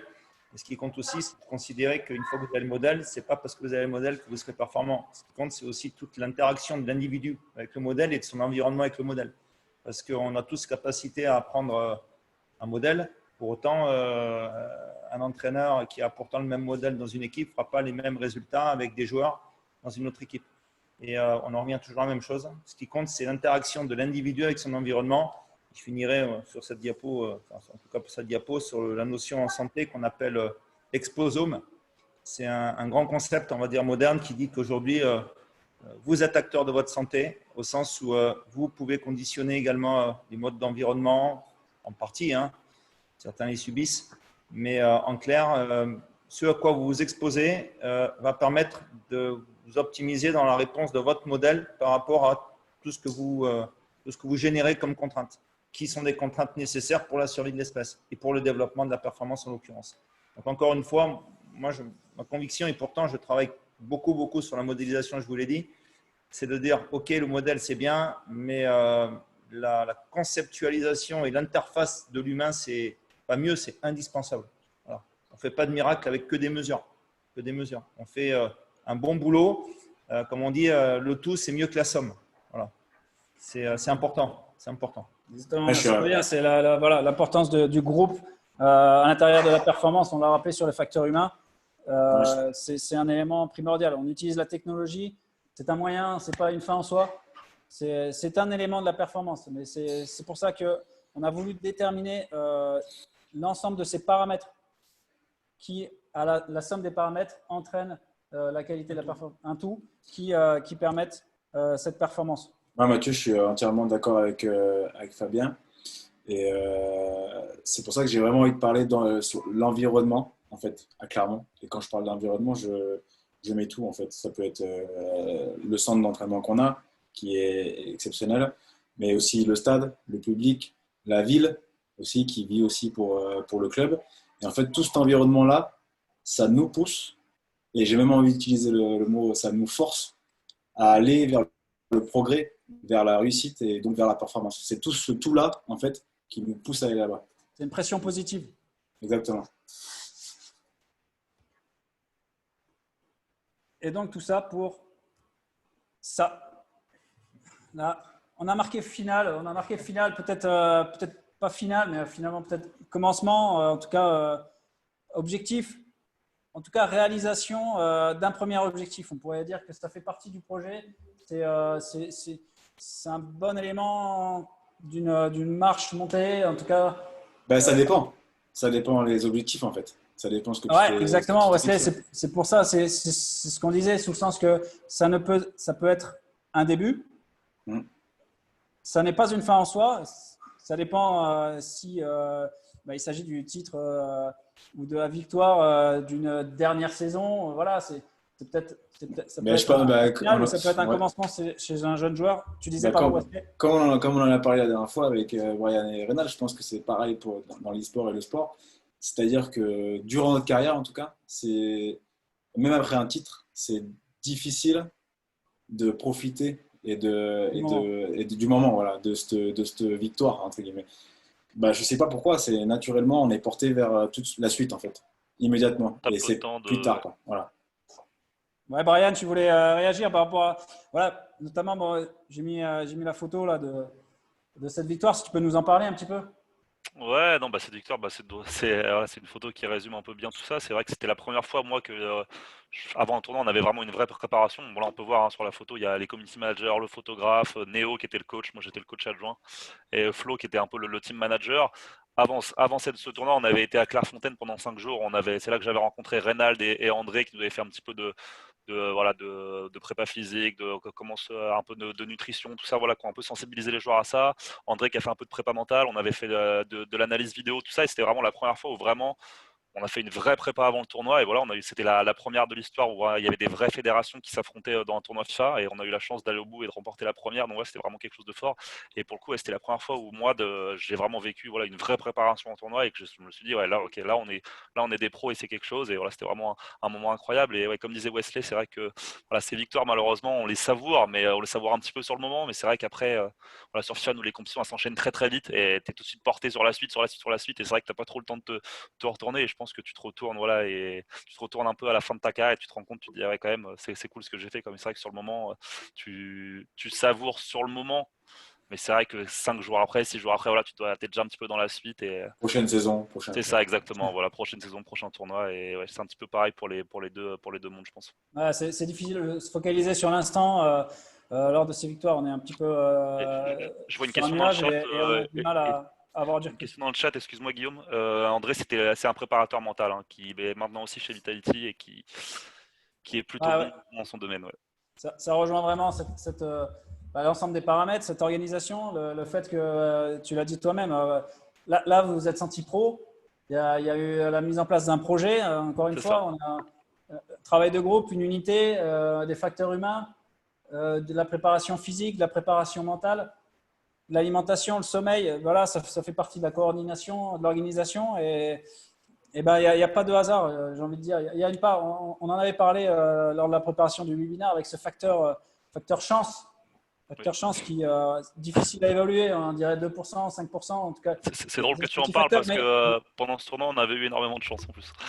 Parce qu'en ouais, mais en est-ce phase que de poule, on finalement, n'avait plus notre destin entre nos mains et au final, un des favoris qui fait un faux pas et voilà, ça nous permet de passer les poules au final pour aller au bout. Mais c'est vrai que voilà, forcément, c'est un facteur qui est aussi présent dans la performance, je pense. ouais, voilà, exactement. Mais est-ce que ce facteur chance, c'est pas l'ensemble des éléments de la préparation qui font qu'il est présent? On a peut-être du mal toujours à le juger, mais Parfois oui, parfois non. Oui, je pense aussi. Ouais. voilà. C'est Ça exactement dépend ce de la que j'aurais façon dit. Ouais. Ça dépend de la façon dont on l'interprète, c'est sûr, Wesley. Et effectivement, on a du mal. C'est un élément, voilà, c'est un élément supplémentaire qu'on a du mal à évaluer.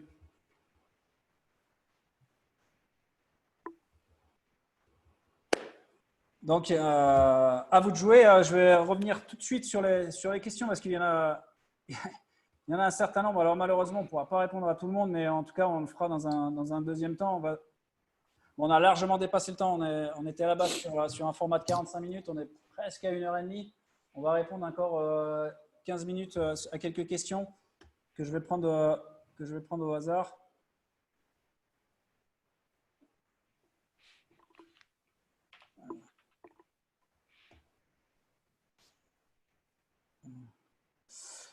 Alors, une question de Nicolas Marché.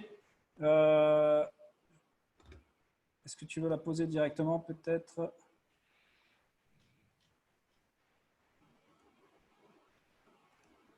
Bonjour. Ouais, Nicolas, tu peux poser ta question directement. Bonjour Mathieu, bonjour docteur, bonjour à tous. Oui, en fait, ma question, c'était pas du tout mon monde, moi, l'e-sport, et en fait, les e-sportifs sont en train de venir à moi et me demandent mon avis sur justement la prise en charge de la vision, qui, on peut se poser la question si dans le sport, elle n'est pas prédominante. Et en fait, en rencontrant différents experts, il y a quelqu'un qui est à l'étranger qui m'a dit que une des spécificités de l'e-sport, c'est qu'ils arrivent après le sport, donc ils vont bénéficier de tout cet environnement que vous leur proposez, là, qui est hyper intéressant. Donc ils vont bénéficier de gagner du temps avec l'expérience du sport. Mais pour autant, une fois qu'ils auront accumulé toutes ces possibilités, ce que tu voulais déterminer, en fait, c'était le facteur plafond. Ils attendront un plafond comme il a été exactement. atteint Il dans le risque sport. d'avoir un plafond. Il y aura Et une du coup, stagnation. Je ne ça. sais pas si Rénal, tu pourrais répondre à ça par rapport au fait que est-ce qu'on va atteindre rapidement un plafond pour la prise en charge des e-sportifs? Alors, je pense qu'effectivement, la courbe va devenir beaucoup plus horizontale. Effectivement, je suis d'accord. Là, on amène tous les outils d'un seul coup et comme on part de très loin, puisque c'était un sport amateur et il y avait des biais en fait dans leur pratique, donc ça va vraiment révolutionner les choses et on va voir un bond aussi certainement de jeunesse qui arrive avec tous ces outils-là et qui vont performer, qui vont bousculer un peu la hiérarchie dans les 2-3 ans qui viennent. Et après, tout le monde va se retrouver un petit peu avec les mêmes façons de procéder. Et le gap sera beaucoup moins important, évidemment. Après, il y aura, je pense que ton domaine, Nicolas, et celui des neurosciences est un champ d'exploration aujourd'hui à travers de toute façon, tous les domaines, hein, pas que dans l'e-sport, qui est en pleine explosion aussi. Il y a plein de choses qu'on est en train de découvrir. Donc, du coup, le e-sport va en bénéficier aussi. Mais effectivement, là, il y a beaucoup d'apports d'un seul coup. Mais la pente ne va pas rester. La notion de plafond me gêne un peu. En revanche, d'avoir une Il y a une belle marge de progression quand même aujourd'hui. Une inclinaison qui est moins forte, c'est inévitable. Et c'est là que la notion de performance va justement prendre une dimension dans le maintien plutôt que dans la performance brute. Parce que le jour où, comme on a dit, on aura atteint alors une pente, une cinétique de plafonnement, enfin, ayant tendance à plafonner, Ce qui fera la différence, c'est plus la valeur que vous aurez atteint, mais c'est dans le haut niveau, c'est la capacité à répéter. Ouais. C'est là que toute la préparation, toute la programmation, toute la planification, c'est là qu'on fait la différence entre les grands e-sportifs et ceux dont on parlera une fois. Voilà. C'est un profil de carrière. Exactement. Question suivante. J'aimerais savoir, par rapport au début de la conférence, quelle serait l'activité la plus adaptée pour travailler le système aérobie des joueurs de e-sport? Question de Thomas. Alors peut-être… Reynald. La parole est à Reynald. Reynald, c'est parti. Ouais, là, on va faire. On a expliqué tout à l'heure que cette qualité physique, elle n'était pas la plus prégnante, mais qu'elle était forcément utile et indispensable quand même de la solliciter. Donc là, après, on est sur une notion qui est un petit peu en limite du bien-être aussi. Donc, en fonction évidemment individuellement du joueur, est-ce qu'il a un passé sportif, est-ce qu'il a des choses qu'il préfère, est-ce qu'il aime courir, est-ce qu'il aime plutôt faire du vélo. Voilà, on va chercher une activité en tout cas qui solide son système central. Mais maintenant, que ça soit du rameur, du vélo, de la natation, etc., c'est pas, là, il n'y a pas un intérêt majeur de choisir quelque chose de particulier. Enfin, en tout cas, je ne le vois pas aujourd'hui, forcément. Voilà. J'ai envie de dire que même plus on expérimente, plus il va travailler sur les aspects non pas métaboliques, mais plasticité. Oui. Donc, comme le e-sport, on est tous d'accord pour dire que la problématique, ce n'est pas un souci énergétique, c'est un souci de plasticité et d'adéquation, on va dire, du système nerveux. Plus on va expérimenter de disciplines, plus on va faire ce qu'on appelle du roulement ou la diversification, ce qu'on appelle la polarisation, l'entraînement croisé aussi. Hein. Totalement. L'intérêt, c'est ça, quoi. C'est vrai que j'ai un petit peu baboté en touche, mais effectivement, après, on peut utiliser aussi des sports complètement différents où on les fait courir ou jouer à d'autres jeux. Hein. Voilà, on peut avoir des activités dérivatives qui les mettent en mouvement et qui permettent aussi de continuer à être sur cette sollicitation nerveuse ou neuronale en tout cas. Voilà, je peux penser à du comment ça s'appelle, des escape games ou des choses ou des choses qui permettent de… Je me trompe si c'est pas escape game, mais ce qu'on peut faire avec des lasers, etc. Enfin, voilà, Laser game. Les laser games. La réponse était dans la question. Je disais que j'avais fait une petite boulette dans le… Non, mais voilà, on peut utiliser des activités support aussi pour travailler ça. Et en même temps, ça peut avoir des intérêts aussi sur le déplacement spatio-temporel, puisque de toute façon, on se retrouve face à l'écran à avoir complètement un univers où on doit regarder à gauche, à droite, derrière, regarder plusieurs écrans, etc. Donc, il y a un vrai parallèle qui peut être fait. Ouais. Bien sûr, merci beaucoup. Question suivante. Pour Brian, est-ce que dans l'e-sport, le public n'est pas une pression supplémentaire plutôt qu'une motivation supplémentaire? Que ça ne soit pas un facteur délétère de la performance? Non, ça, je pense que c'est un peu selon le joueur, hein, selon les joueurs. Voilà, il y en a, je pense, qui le prennent comme une motivation, ce qui devrait être le cas, je pense qu'il faut travailler dans ce sens-là, voilà, pour que ça soit une motivation. Mais c'est vrai qu'il y en a, voilà, qui peuvent être un petit peu sensibles au stress et à qui ça peut réduire la performance. Et malheureusement, je pense que c'est un des points, c'est un des facteurs hein, qu'il faut travailler dans le cadre d'une bonne performance. Mais voilà, je pense que ça peut dépendre des joueurs et voilà, pour les tout meilleurs, je pense que c'est une motivation parce que clairement, c'est les tout meilleurs qui arrivent à s'en sortir dans ces cadres-là. Donc, pour les tout meilleurs, je pense que ça doit être une motivation. Ouais. Ça, c'est exactement la même chose, je pense, qu'un sportif. Hein. Carrément, ouais. Oui. Il y en a pour qui c'est… Pour qui c'est un frein. Peut-être aussi, c'est lié à l'âge dans sa carrière. C'est sûr que peut-être à 32 ans, tu te sens un peu plus à l'aise sur ces matchs coup près, on va dire que c'est le premier match en tant que Bien sûr, l'expérience. L'expérience, c'est important. C'est l'expérience. Hein, c'est pareil en e-sport, là, les joueurs d'expérience. Clairement. Non, moi, ce que j'ai remarqué depuis ça va faire 15 ans que je travaille dans le sport de haut niveau, c'est que Reynald, on a un problème avec ton micro là. Ouais. Moi non, je ne sais pas si c'est toi ou non. Ouais, c'est bon. C'était Okay. Peut-être Brian, je ne sais pas. Donc, non, j'expliquais simplement après 15 ans d'expérience dans le haut niveau à travailler avec Reynald, des athlètes. Ouais, je sais pas, ça coupe ton micro, c'est grésille, désolé. Pourtant, ça a l'air de marcher au niveau de mon écran. Ah, là, c'est bon. Là, c'est mieux. Donc, j'expliquais après 15 ans de pratique et d'être en contact avec et des sportifs professionnels confirmés et des joueurs qui sont qui viennent du centre de formation, c'est que quand on intègre parfois certains joueurs, en tout cas, je l'ai vu plus d'une fois, certains joueurs qui arrivent dans le groupe pro, qui sont des jeunes joueurs, très jeunes, voire encore dans le centre de formation, il y a une sorte de naïveté, comment dire, d'insouciance, exactement, d'insouciance, où ils peuvent performer. Alors, je ne dis pas qu'ils performent sur le temps, mais on peut avoir un one-shot de 2-3 matchs où ils font absolument des performances de dingue, alors qu'ils ne sont pas… Voilà, et il n'y a pas encore cet impact du stress, des émotions, etc., parce qu'ils n'ont pas un statut. Ils n'ont pas encore un statut. Il y a des joueurs de 25 ans qui doivent montrer, parce qu'ils sont payés à tel prix, et ils doivent faire. Et là, ça peut mettre un peu plus de charge sur les épaules. Oui, bien sûr. Il y a effectivement cette notion de statut qui est extrêmement importante. On avait une question suivante qui était que cela soit dans le sport ou le e-sport, possédez-vous des outils pour vous aider dans l'apprentissage des tactiques? Alors peut-être là, on va parler de tacticien. Brian, est-ce que tu as des outils particuliers dans l'élaboration de tes tactiques? Dans le jeu, enfin, toutes les compétitions elles sont diffusées, elles sont rediffusées, donc voilà, tu as toujours l'occasion d'avoir les vidéos. Dans le jeu, tu as les stats, voilà, c'est comme du foot, hein, tu as les stats des matchs, tu as la possession, ton pourcentage de tirs cadrés, pourcentage de passes réussies, voilà, c'est des trucs que tu peux voir, c'est visible. Si tu es défaillant dans un des domaines, tu vas le voir tout de suite. Tu as la vidéo, tu peux toujours regarder les matchs.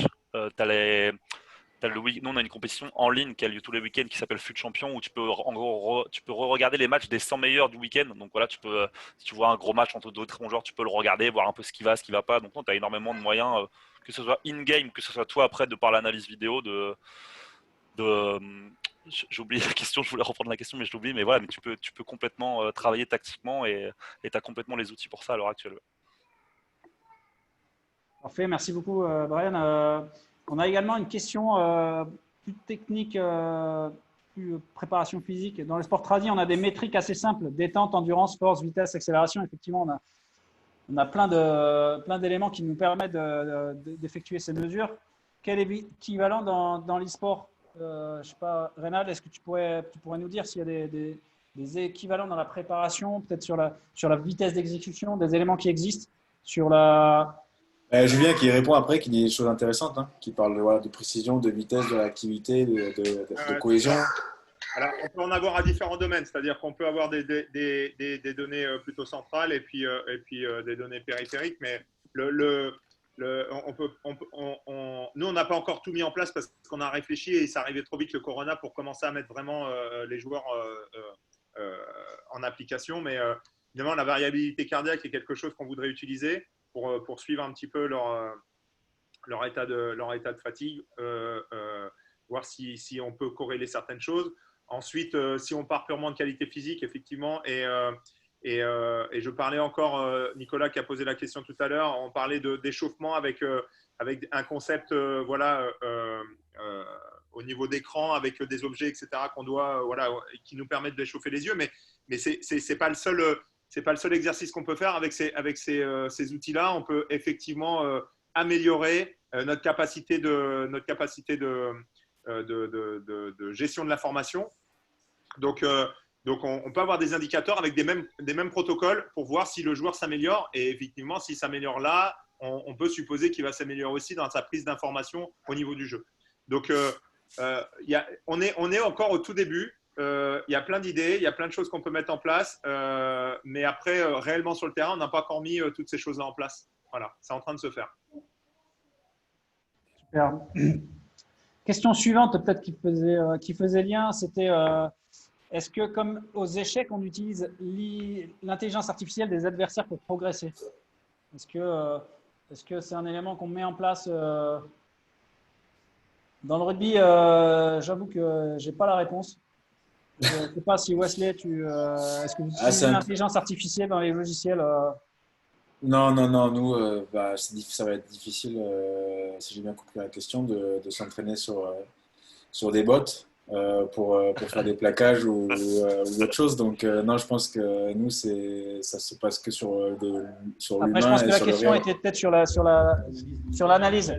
Alors, je dirais que sur l'analyse, peut-être en tout cas sur les data analysts, c'est un élément qu'ils utilisent. Ça, je le sais, sous le sens que pour traiter les métadonnées, on va utiliser l'intelligence artificielle. Sur la stratégie de l'équipe adverse, Non, je ne crois pas aujourd'hui que ça non, soit non. utilisé. Non. Wesley, tu peux me le C'est confirmer. purement sur la vidéo, sur leur Voilà, vidéo, sur la l'analyse vidéo des matchs. de différents Et paramètres, mais sur c'est pour ça que après, c'est un humain qui va il n'y a lui pas analyser, d'intelligence quoi. artificielle aujourd'hui. C'est lui Pardon, qui va Wesley, couper. vas-y. En fait, c'est l'humain qui va couper les différentes séquences. C'est pour ça qu'il y a un vrai travail aujourd'hui d'analyse vidéo. C'est-à-dire que après un match, il ne dort pas jusqu'au lendemain matin, puisqu'il a besoin de couper toutes les séquences du match et les regrouper pour après nous faciliter les choses pour qu'on puisse les retrouver dès le lendemain matin. Voilà. Exactement, super. Merci beaucoup. Je regarde. Dernière question.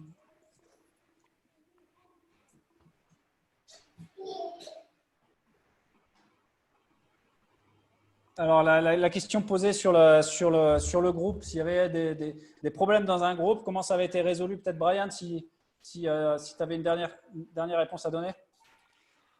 Les problèmes dans un groupe, je pense que ça se résout un peu comme partout, hein. C'est voilà, si on peut les résoudre de manière intelligente, de manière simple, juste en discutant, elles se résoudent. Voilà, on essaye de faire en sorte. Et sinon, s'il n'y a pas de moyen, malheureusement, des fois, il faut trancher. On a eu le cas récemment, donc c'est assez marrant qu'on me pose cette question. Mais voilà, il faut trancher. Et voilà, ça peut se terminer en rupture de contrat ou un transfert. Ou voilà, je pense que c'est pareil que dans le sport. Quand on essaye de faire les choses bien, s'il y a un terrain d'entente possible, on y va. Et si on n'a pas, malheureusement, on arrête la collaboration et voilà, quoi, tout simplement. Nous, ce qui est bien des fois, c'est qu'on peut le régler directement sur le terrain, dans les règles. Voilà. Ça se règle. Bon, en tout cas, voilà, on va finir là-dessus parce qu'on a largement dépassé. On est à plus d'1h40 de débat, mais en tout cas, c'était hyper intéressant. Merci beaucoup, Fabien. Merci à tous au sein du groupe. Merci Wesley, merci Reynald. Merci à vous. Merci Brian pour votre participation. Merci à vous. Je veux remercier évidemment Match Event de nous avoir permis d'être dans leurs locaux. Je remercie l'ensemble des personnes qui m'ont aidé à organiser. Hugo, qui est directeur de l'agence e-sport, et Maxime, qui fait partie de l'agence e-sport.